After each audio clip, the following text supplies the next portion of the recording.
사무엘 상하서 말씀으로 함께 보는 새날을 여는 새벽 말씀입니다. 저는 대전평화교회 강민 목사입니다. 오늘 우리가 함께 나눌 말씀은 사무엘하 7장 18절로부터 29절 말씀입니다. 다윗 왕이 여호와 앞에 들어가 앉아서 이르되 주 여호와여 나는 누구이오며 내 집은 무엇이기에 나를 여기까지 이르게 하셨나이까. 주 여호와께서 주께서 이것을 오히려 적게 여기시고 또 종의 집에 있을 먼 장래 일까지도 말씀하셨나이다. 주 여호와여 이것이 사람의 법이니이다. 주 여호와는 주의 종을 아시오니 다윗이 다시 주께 무슨 말씀을 하오리이까.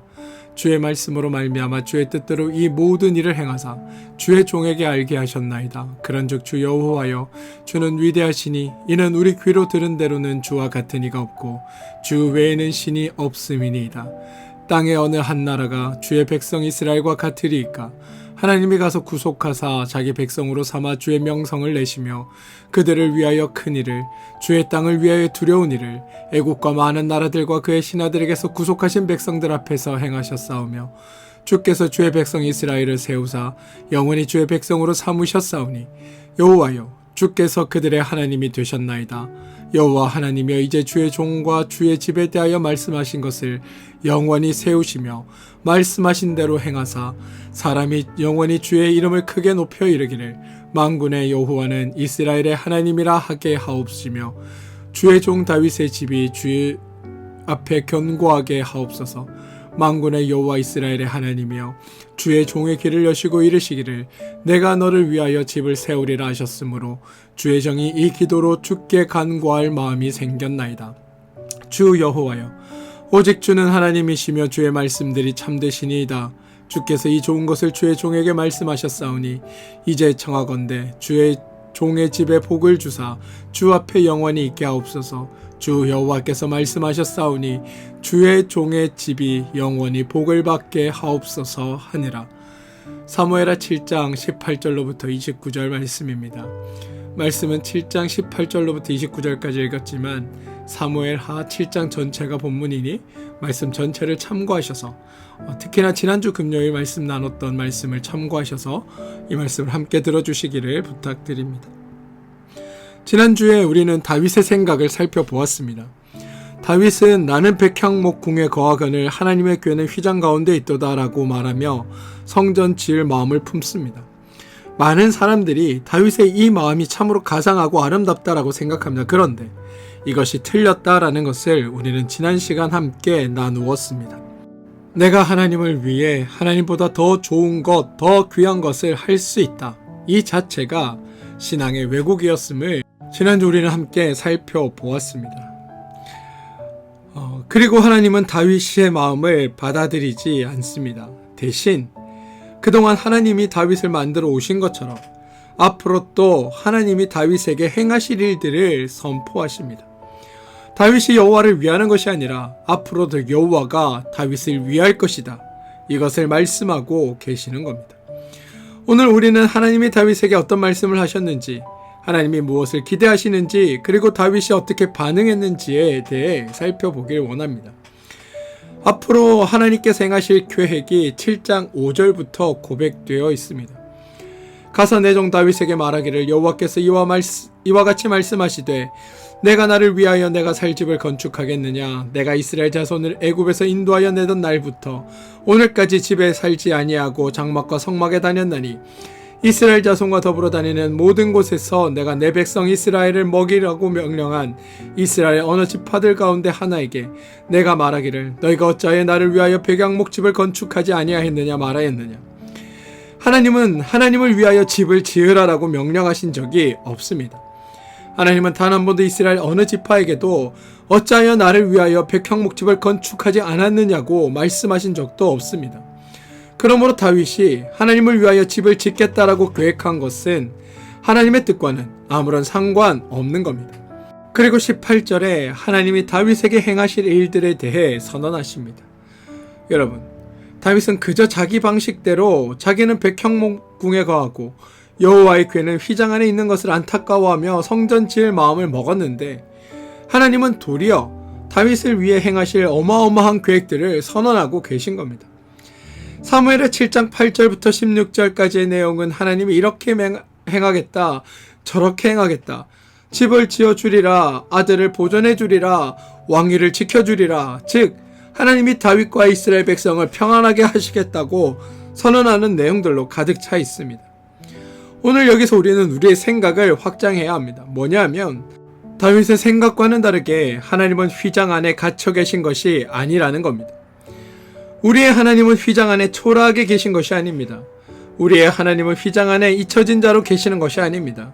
우리가 하나님을 잊었다고 한들, 우리가 하나님을 초라하다고 생각한다고 한들 그건 그저 우리의 어리석은 생각일 뿐이고, 우리의 하나님은 하나님의 위엄과 존귀와 능력이 무한하신 채로 하늘을 이불 삼으시고 땅과 들판을 몸에 두르시고 바다를 바닥 삼아 바닥을 딛고 가장 찬란하고 아름다운 분으로 굳건히 서 계신 겁니다. 따라서 다윗의 왜곡된 말에 하나님은 자존심이 상한 것이 아니고 서운한 것도 아닙니다. 아무도 하나님을 생각하지 않는데 그나마 다윗이라도 하나님을 생각해 주니 고맙거나 감격해서 한 이야기가 아니라는 겁니다. 하나님은 다윗의 변화를 그냥 기대하고 계신 겁니다. 다윗아, 아직도 너의 기준이 변하지 않았느냐? 아직도 내 삶의 원리가 변하지 않았느냐? 아직도 내 개념과 너의 가치가 전환되지 않았느냐? 내가 나를 위해 처소를 짓겠다고? 네가 나를 위해 집을 한번 짓겠다고? 내가 나를 위해 무엇인가를 한번 해보겠다고? 이렇게 다윗에게 반문하는 겁니다. 만약 하나님이 하나님의 수준에 걸맞게 성전을 지으라고 명하신다면 도무지 얼마나 커야 하나님의 수준에 맞출 수 있겠습니까? 얼마나 화려하고 웅장해야 하나님의 격에 맞출 수 있겠습니까? 얼마나 신령해야 하나님의 차원에 맞출 수 있겠습니까? 결국 무엇을 갖다 들이민다 하더라도 하나님의 기준에, 하나님의 능력의 위엄에 맞출 수 있는 건 아무것도 없습니다. 결국 지을 수 없는 것, 그게 우리의 현실이라는 겁니다. 우리가 하나님을 위하겠다는 생각, 우리가 하나님을 위해 처소를 짓겠다는 발상과 의도 자체가 철저한 신앙의 왜곡이고 죄입니다. 그래서 하나님은 우리에게 어떤 것도 요구하지 않으시고 도리어 하나님이 우리를 도와주고 하나님이 우리를 후원하시고 하나님이 우리를 지켜주겠다고 선언하고 계신 겁니다. 그래야 하나님이 하나님답게 우리 가운데 인식되기 때문입니다. 그리고 그렇게 하나님이 우리에게 주시고 우리가 하나님께로부터 받게 되는 건 바로 우리 삶 모든 영역에 일어나는 평안이라는 겁니다. 사무엘의 7장 8절부터 16절까지를 보시기 바랍니다. 하나님이 다윗을 목장에 데려가 주권자로 삼고 원수를 멸하고 이름을 존귀케 하고 이스라엘을 위하여 한 곳을 정하여 심고 원수에게서 벗어나 평안히 쉬게 하고 집을 짓고 나라를 견고하게 하고 왕위를 견고하게 하시겠다고 하십니다. 이 모든 게 무엇을 의미할까요? 바로 평안입니다. 하나님이 다윗과 이스라엘에게 평안을 주시겠다라고 선언하는 겁니다. 하나님이 주시는 평안함은 죄를 이기고 하나님의 가치, 하나님의 원리, 하나님의 방식, 하나님의 기준을 따를 때만 누릴 수 있는 겁니다.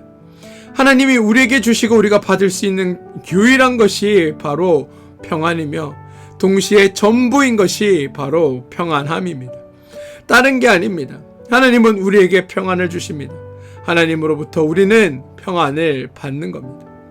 이렇게 하나님 행하실 일에 대한 선포가 나오자 8절부터 29절까지 이 선포에 대한 반응으로 다윗의 고백과 간구가 등장합니다. 그게 오늘 우리가 읽은 말씀입니다. 하나님의 약속에 대한 반응, 그게 오늘 다윗의 고백이라는 겁니다. 다윗이 하나님께 간구한 내용은 다음과 같습니다. 여호와 하나님이여, 이제 주의 종과 종의 집에 대해 말씀하신 것을 영원히 세우셨사오며 말씀하신 대로 행하사 사람이 영원히 주의 이름을 크게 높여 이르기를 만군의 여호와는 이스라엘의 하나님이라 하옵시며 주의 종 다윗의 지위 주 앞에서 견고하게 하옵소서. 만군의 여호와 이스라엘의 하나님이여, 주의 종의 귀를 여시고 이르시기를 내가 너를 위하여 집을 세우리라 말씀하셨으므로 주의 종이 이 기도로 주께 간구할 마음이 생겼나이다. 주 여호와여, 오직 주는 하나님이시며 주의 말씀들은 참되시나이다. 주께서 이 좋은 것을 주의 종에게 말씀하셨사오니 이제 청하건대 주의 종의 집에 복을 주사 주 앞에 영원히 있게 하옵소서. 주 여호와께서 말씀하셨사오니 주의 종의 집이 영원히 복을 받게 하옵소서 하니라. 여러분, 이게 다윗이 하나님께서 행하실 일을 선언하신 후에 그 선언을 들은 다윗의 반응입니다. 자신이 하나님을 위하여 무엇을 하려고 했던 것보다 하나님이 자신을 위하여 행하시겠다고 하신 말씀을 들어보니 모두 자신에게 좋은 이야기들 뿐입니다. 자신에게 유익하고 자신에게 이롭고 자신에게 도움이 되는 선언을 들은 인간 모두가 나타낼 반응은 아주 간단하지 않습니까? 네, 주님 그렇게 해주십시오. 이 한마디면 되는 겁니다. 그것뿐입니다. 저는 여러분들도 하나님 앞에 이렇게 말씀하게 되시길 소망합니다. 네, 하나님 말씀하신 대로, 네, 하나님 약속하신 대로 그렇게 해 주십시오. 사랑하는 성도 여러분, 다윗이 하나님께 내가 이렇게 하겠습니다, 저렇게 하겠습니다 라고 다짐하는 내용이 있을까요? 없습니다. 다윗의 기도는 처음부터 끝까지 주께서 행하셨습니다. 주께서 행하실 겁니다. 주께서 말씀하셨습니다. 말씀하신 대로 행하옵소서 라고 고백하고 있습니다. 그렇다면 우리가 할 건 무엇일까요? 바로 다윗처럼 예, 그렇게 우리 가운데 해 주십시오 라고 응답하는 것입니다. 여러분, 하나님이 행하시고 우리가 받습니다. 하나님이 주시고 우리는 누립니다. 저는 말씀을 들으시는 여러분 모두가 하나님이 행하신 일들을 기억하시고 지금도 하나님이 우리에게 행하시고 있는 일들을 기억하시고 앞으로 우리 가운데 베푸실 일들을 떠올리시면서 하나님의 원리대로 하나님의 은혜를 풍성히 우리 가운데 주시기를 간구하게 되길 소망합니다. 하나님께서 다윗에게 무엇을 하겠다, 내가 다윗 너희 가운데 어떤 일을 이루시겠다, 이게 다윗에게만 해당하는 것이 아니라 오늘 말씀을 들으시는 여러분들에게 향하는 하나님의 선언이며 말씀임을 기억하시고 여러분들도 다윗처럼 내 주님 그것대로 우리 가운데 이루어 주시옵소서라고 고백하는 놀라운 역사가 여러분들 가운데 있게 되길 소망합니다. 우리는 살면서 끊임없이 하나님께 무언가를 드리고 바쳐야 거기에 대한 반응으로 하나님이 우리에게 무언가를 주신다라고 생각했습니다. 그런데 성경은 그게 아님을 오늘 선포합니다. 다윗이 하나님께 무언가를 하겠다고 하자 그것 자체가 너의 교만이며 잘못이라고 하나님 선언하시고 오히려 그런 다윗에게 내가 너의 삶을 이루고 내가 너를 완성하고 내가 너의 왕조를 영원케 하며 내가 너에게 복을 주는 자라고 선포하십니다. 그리고 그 하나님이 오늘 우리의 하나님이심을 기억하시고 하나님이 나를 위하신다는 이 진리 앞에 하나님의 약속을 더욱 믿으며 네, 그렇게 해주십시오라고 응답하며 살아가는 그 삶의 고백들이 오늘 여러분 가운데 이루어지게 되길 주님의 이름으로 축원드립니다. 기도하겠습니다. 주님, 하나님은 다윗의 마음을 받지 않으셨습니다. 내가 하나님을 위해 집을 짓겠다는 다윗의 생각이 틀렸기 때문입니다. 대신 하나님이 다윗을 위하여 행하실 일들을 선언하셨습니다. 인간이 하나님을 위하겠다는 발상 자체가 신앙의 왜곡임을 깨닫습니다. 한낱 피조물에 불과한 내가 존귀하신 창조주를 위한다는 것 자체가 어리석었음을 고백합니다. 주님, 우리의 기준이 변하게 하여 주시옵소서. 우리의 원리가 변하게 하여 주시옵소서. 우리의 개념과 가치가 변환되게 하여 주옵소서. 그래서 하나님의 가치, 원리, 하나님의 방식, 하나님의 기준을 따를 때 참된 평안을 누리게 하여 주옵소서. 그러면서 동시에 주님의 약속 앞에 네, 그렇게 해주십시오라고 화답하는 우리가 되게 하여 주옵소서. 하나님께서 행하신 일들을 기억하게 하시며 지금도 행하시는 일들을 기억하게 하시고 앞으로 행하실 일들을 기억하며 하나님의 원리대로 은혜를 풍성히 누리며 살아가는 우리 모두가 되게 하여 주옵소서. 예수님의 이름으로 기도합니다. 아멘.